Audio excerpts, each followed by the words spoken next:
Сьогодні вночі росіяни знову атакували Україну дронами. Загалом сили ППО спрацювали у Миколаївській, Одеській, Херсонській, Дніпропетровській, Полтавській, Вінницькій та Львівській областях та відбили всі 20 шахедів, які військові Російської Федерації випустили по Україні. Майже 100 рятувальників цієї ночі працювали на Полтавщині. Окупанти вчора ввечері завдали ракетного удару по двоповерховому багатоквартирному будинку, де проживали близько 30 людей. Підрозділи ДСНС врятували 2 людини. Психологи Національної поліції та ДСНС надали допомогу близько 20 жителям. На жаль, 1 людина загинула та ще 12 постраждали, серед них 2 дитини. Окрім цього, через ракетний удар пошкоджені 2 триповерхові будинки, 1 4-поверховий та близько десятка автомобілів. Там рятувальна операція тривала понад 3 години. Також вночі російські БПЛА двічі атакували енергооб'єкти. І згідно з офіційними даними, оприлюдненими Укренерго, пошкоджено обладнання на 2 підстанціях в центральному та західному регіоні. Тривають аварійно-відновлювальні роботи. Короткостроково знеструмлювалась частина комунальних та побутових споживачів в місті Полтава. Та через 30 хвилин енергоживлення було відновлено. На Харківщині сьогодні з 6:50 ранку діють графіки погодинних відключень. Продовжують діяти ліміти споживання для промислових споживачів на Криворіжжі. Ремонтні бригади Укренерго повернули в роботу частину обладнання, пошкодженого при обстрілах в східному регіоні. А також повернули в роботу і високовольтну повітряну лінію в західному регіоні. Та все ж таки станом на сьогоднішній ранок все ще знеструмлено 396 населених пунктів. А через бойові дії є знеструмлення в Донецькій, Запорізькій, Полтавській, Сумській, Харківській областях. Тим часом в Росії БПЛА атакували навчальний авіацентр у Воронезькій області. Про це повідомляє Міноборони Росії. В свою чергу губернатор Воронезької області Олександр Гусєв заявив про 1 знищений дрон. За його словами, ніхто не постраждав, а наслідки на землі уточнюються. Та інформація про збиття безпілотників російської ППО не відповідає дійсності, бо безпілотники таки долетіли і атакували навчальний авіаційний центр підготовки льотного складу імені Чкалова в Борисоглібську.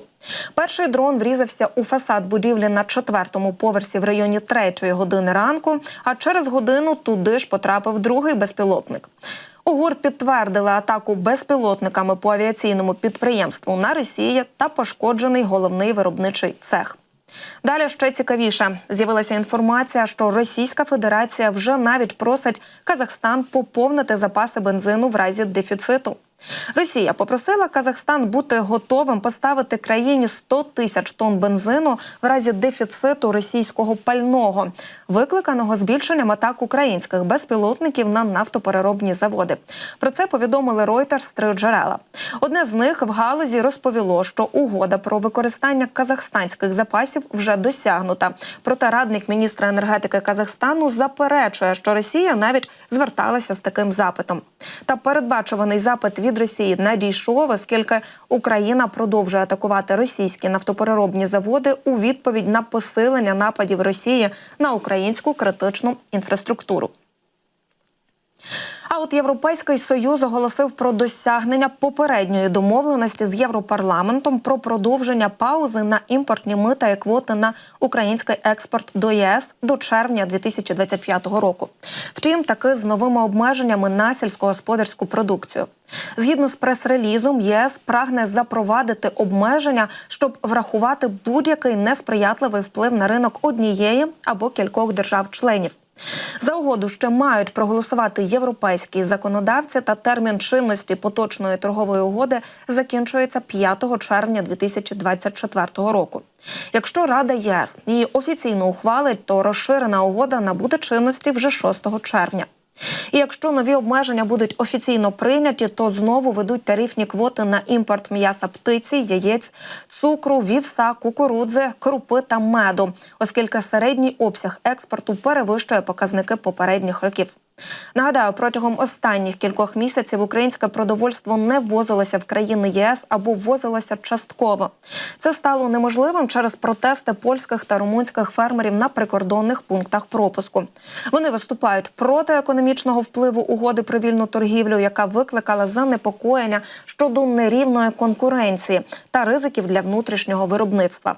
А вже наступного тижня посли Європейського Союзу вперше серйозно обговорять пропозиції Єврокомісії щодо використання прибутків від заморожених російських активів.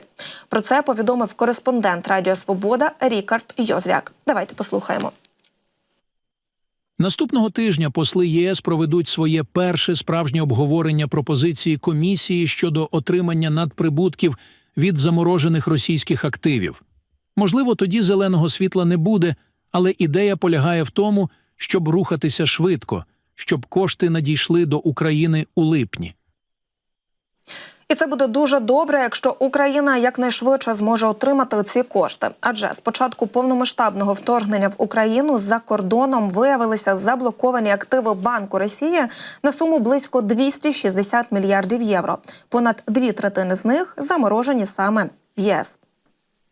Тим часом президент Франції Еммануель Макрон і прем'єр Великої Британії Ріші Сунак провели розмову і домовилися збільшити постачання військової допомоги Україні.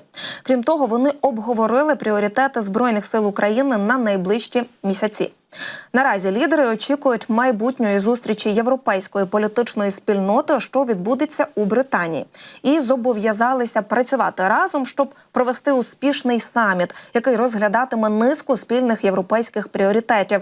Зокрема, захист України, розвиток співпраці у сфері штучного інтелекту та спільні зусилля для боротьби з нелегальною міграцією та організованою злочинністю. Знову ж таки, це важливо для нас на фоні того, що Конгрес Сполучених Штатів Америки затримує допомогу. І це тоді, коли з'являється інформація про російський наступ на початку літа. Тож для українських військових потрібна нова техніка та снаряди. А от з Данією Україна співпрацюватиме у сфері біогазів. Міністерство енергетики України і Міністерство клімату, енергетики і комунальних послуг Данії уклали домовленості про партнерство у сфері відновлювальних джерел енергії з особливим акцентом на біогазі. Про це повідомляє прес-служба Міненерго. Зазначається, що цей напрямок буде включено до програми енергетичного партнерства Україна-Данія. Відповідний документ підписали очільники міністерства Герман Галущенко та міністр клімату, енергетики і комунальних послуг Данії Ларс Огор.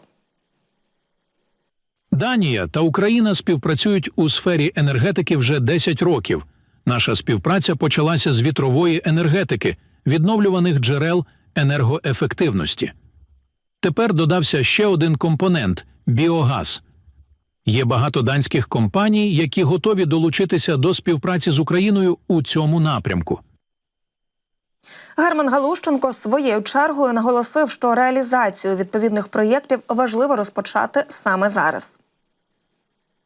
За роки співпраці з Данією нам вдалося розпочати низку важливих проєктів у напрямках ВДЕ, розбудови розумних мереж та експертної підтримки у процесі інтеграції українських енергетичних ринків до європейських. Тому ми раді і надалі розширювати наше партнерство з данськими колегами.